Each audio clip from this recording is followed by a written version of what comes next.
the security industry has been around for a good few years, and we've understood the importance of standards. And if you look at the way that standards, frameworks and regulations work, it does take quite some time for them to come into place. So in the early days, we had general standards which may have been around specific technologies, but they were quite general. So for example, we had the standards around wireless encryption. So, there's those sorts of standards. So we have standards around technologies, we have standards around products, we have standards around organizations. So for example, the BSI 5577, long time ago, that was what eventually became known as the ISO 27001 series, or the starting of. And the standards came first. Then as time went on, we have had more frameworks come into place. So for example, the Cloud Security Alliance has some frameworks. ISACA itself has got a great framework, or a couple of frameworks. And also you find that over a period of time, the different regulatory bodies have created their own regulations. So the finance sector has often had its own. Now, the challenge with all of these things is that because they are trying to cover so many things and be all and everything to many, many people, especially those people that sit on these committees, it takes a long time to negotiate them. And because it takes a long time to negotiate them, it also takes a long time to agree them and get them out there. So, there are a lot of standards out there. It doesn't mean we've covered all the things that we need to cover in security. So they are evolving as time goes on. As again, the 27,000 series have shown, because you've got different components of that now.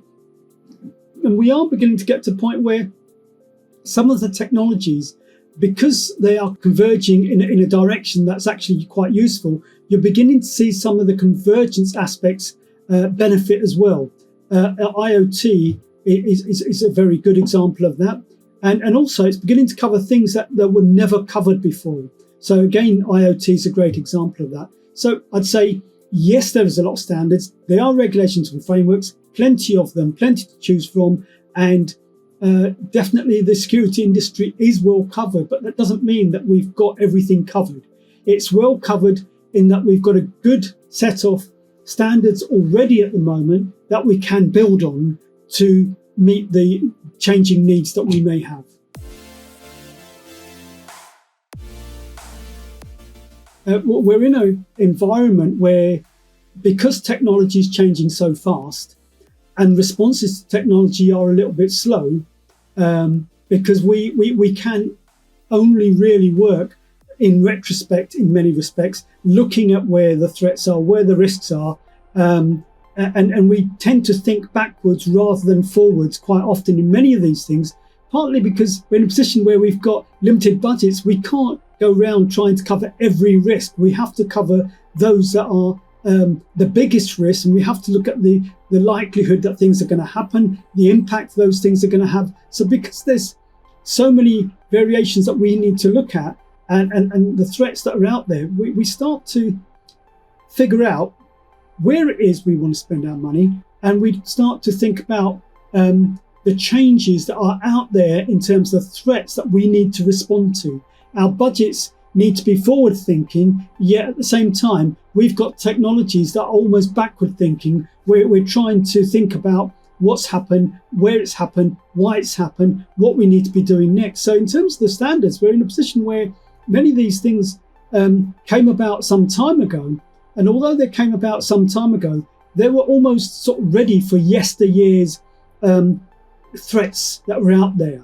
And my session really thinks about that, and that I'll be covering what it is and why they were good for their times at some point, and the fact that today we're in a much, much faster changing world, that our standards, if they're not changing just as fast as the threats are changing, they're beginning to feel more like checklists. And if you've got checklists, as good as a checklist may well be, it's nothing more than a checkbox exercise. And that's one of the things that many security professionals are often saying about standards, that there's many organizations out there that have been breached, and they're being breached even though they're complied to certain standards, frameworks, regulations. They've complied to them, but despite the fact that they're complying, they have still been breached.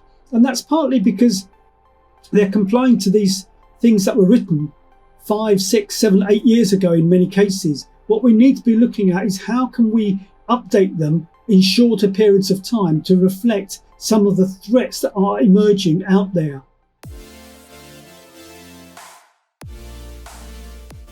In that keynote session, I'll be looking at giving a couple of examples of standards and frameworks that are out there, and I'll be looking at how they meet today's environment and really pulling them to pieces intentionally. And I know some of the ones that I've chosen are due to be changed or in the process of being changed, but effectively the fact still remains that standards do take a long time to change, and we need to figure out how we can make the best use of them in a way that they're more than just a checkbox exercise.